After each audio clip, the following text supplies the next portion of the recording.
People often forget that their emotions, their hearts, are a part of the whole healing process. It's in the center of our being. So you can work all your symptoms and you can work from the bottom to heal, but if you don't go in, there's a big missing link. And often people's problem starts exactly there. Not what they eat, not what they exercise, not anything else, but their emotions. We're wonderfully made. Things are shown to us. So we must listen. So if things build up and things get worse, or you don't get better, or you don't get free, or you are not free, you're not happy, then you must ask why. Always ask why. Like we ask why about our symptoms, about headache and muscle ache and stomach pain or whatever. We must do exactly the same with our emotions. We must ask, but why? And then we must get to the root of the problem, and we must fix it. Like we must fix it physically, we must fix it emotionally, because otherwise it will build up, it will get worse, and it will become big issues. And then it's hard to work from there. Not impossible. If you really want to feel better, you can definitely do it. But it's just so much more hard work.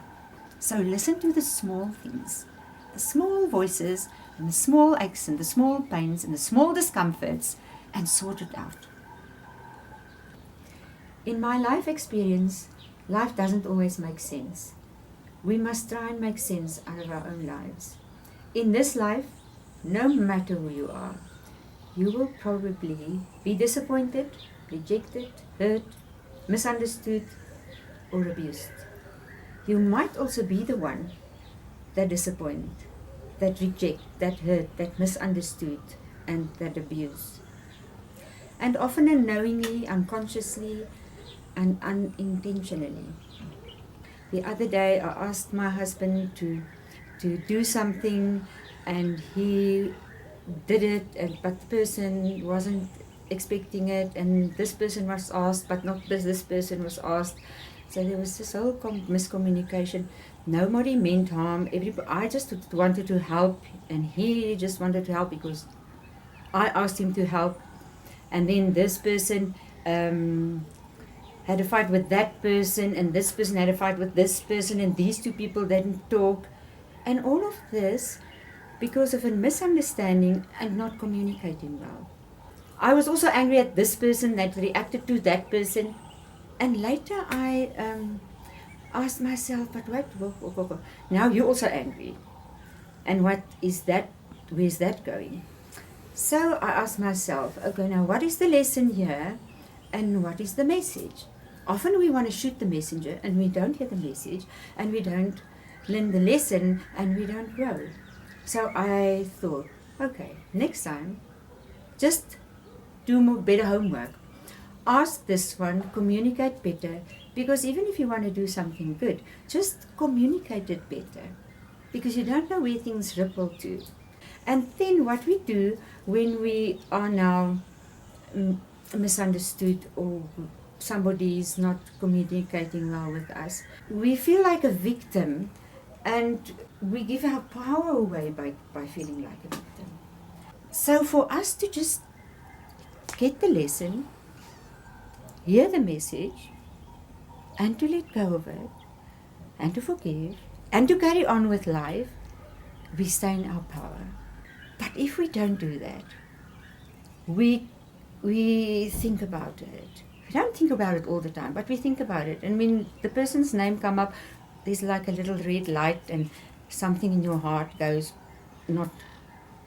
make a nice wave. And then we have resentment. So if we have resentment, we're kind of holding on to that thing. We're not letting it go, we're just holding on to it. We think about it, and we feel something with it. It's a little bit of a red light, but we don't see the red light. That issue is not in the past. We know that when things are sorted out, it's not in our heads, it's not in our hearts, it's in the past. So if you still think about things and you don't have complete peace, you're hanging on to it, there's resentment. So, first forgiveness, And if you don't sort out the forgiveness, you go into resentment, you're thinking about it. If you keep on thinking about it, you don't sort it out, you go to retaliation. Now with retaliation, you're simmering. You are thinking about it more than you're supposed to think about it. And now you having these talks with these people in your head.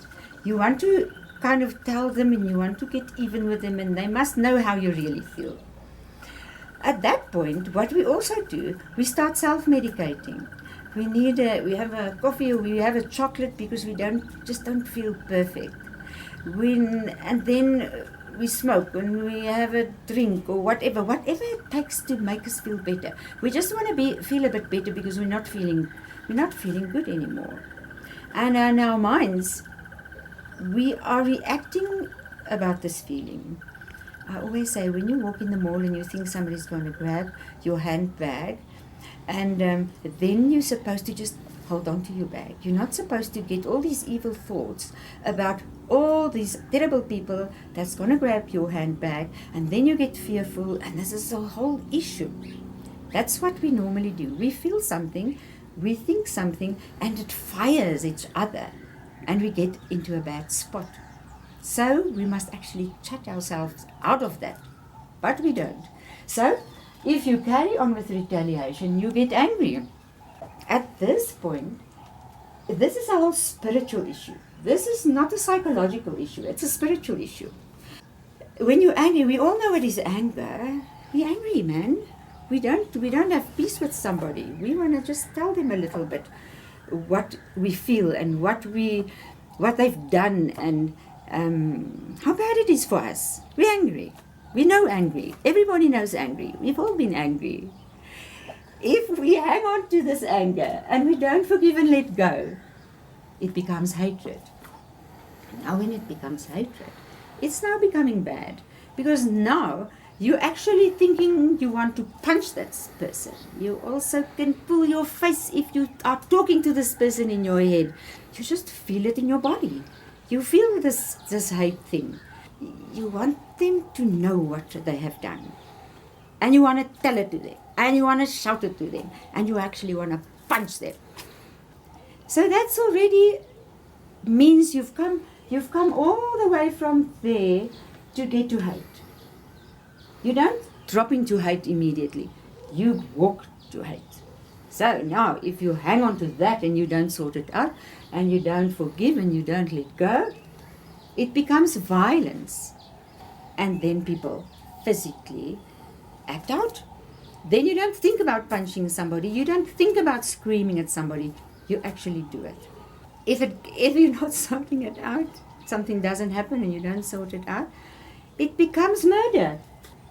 People murder themselves. They commit suicide. People often don't want to live. If you don't want to eat, eating disorders, if you don't want to eat, if you don't want to nourish yourself, you want to actually kill yourself. You are there last. So for me, the thing is, with unforgiveness, you act out or you act in. People often act in. So if you commit suicide, you go inside. You're doing it to yourself. You're not murdering somebody else, you're murdering yourself. You are actually in this last stage, which is for me a scary thing. So all of these steps, right from the top to the bottom, you can feel towards somebody else, but you can also feel towards yourself. The big thing is, how desperately do you want to feel better? Often we know these things, but we sit in them. We just don't have the guts or the drive to get out of it, because maybe we just don't think we deserve it. Maybe we just don't want to be alive. Maybe we think that's just life. We don't think that we have the power to get out of it. Often I think that we can't do it by ourselves. I have, for many years, gone to people, get help, work up by myself, sit on my own, contemplate, think, pray, cry, fixed up with people, fixed up with myself, forgave myself for things. Often it's the most difficult thing to forgive yourself. If you know you did something wrong, it's hard to forgive yourself. healing starts with self-forgiveness. Self-forgiveness. And if you can't get it right by yourself, get help. Ask people. If there's nobody, come ask me. If I can't help you, I will get you somebody that can help you.